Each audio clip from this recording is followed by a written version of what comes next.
ఇబ్బంది ఏమి ఉండదు కదా ఇది రాజకీయంగా. సభ అంటే పార్టీ తరపున అవుతాం కానీ అదేనండి. ఏమన్నా దాన్ని ఏమంటారు 7 నామినేటెడ్ దాంట్లో ఇస్తే నామినేటెడ్ ఇప్పట్లో లేదు అవకాశం బేసిక్ గా. ఇది అప్పుడు యాక్టర్లకు ఇచ్చారు కదా అట్లాగా ఇస్తే ఇప్పుడు ఈయనకి ఇచ్చారు కదా క్రిందటిసారి రాజమౌళి వాళ్ళ ఫాదర్ కి, అట్లాంటి కేటగిరీలో ఇవ్వాలి. అది ఇప్పుడు ఏం ప్రయోజనం ఏం లేదు కదా ప్రాక్టికల్ గా చెప్పాలంటే. సినిమా వాళ్ళకి ఇస్తుంటారు అప్పుడు సచిన్ టెండూల్కర్ కి, హేమాలినికి ఇచ్చేటటువంటి వివిధ రంగాల ప్రముఖులకి ఇచ్చుకోవచ్చు. అందులో ఆ జాబితాలో ఇవ్వాలి. అది ఇప్పుడు ఖాళీ లేదు. ఇక పార్టీ పరంగా రాజ్యసభ అంటారా, తెలుగుదేశం ఇప్పుడు కాదు 2 ఏళ్లు పడుతుంది. కాబట్టి చిరంజీవి గారిని అసలు ఆ ఇష్యూలోకి లాక్కడం అనవసరం. ఇక పవన్ కళ్యాణ్కి పెద్దపేట అంటారా, ఖచ్చితంగా చంద్రబాబు గారు చూసుకునేదే.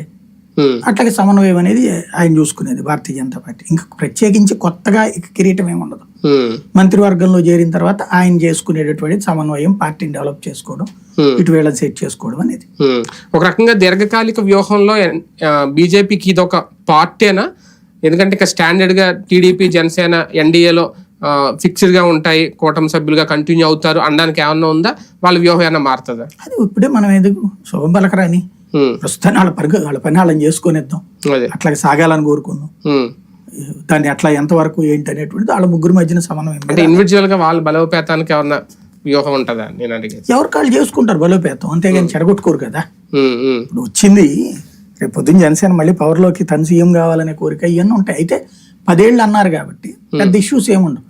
ఇప్పుడు ఉండేదల్లా 33% వాళ్ళకి కావాలన్నారు కదా, వంతాడు అవన్నీ స్థానిక సంస్థలు అప్పుడు ఇవన్నీ లెక్కలు ఉంటాయి.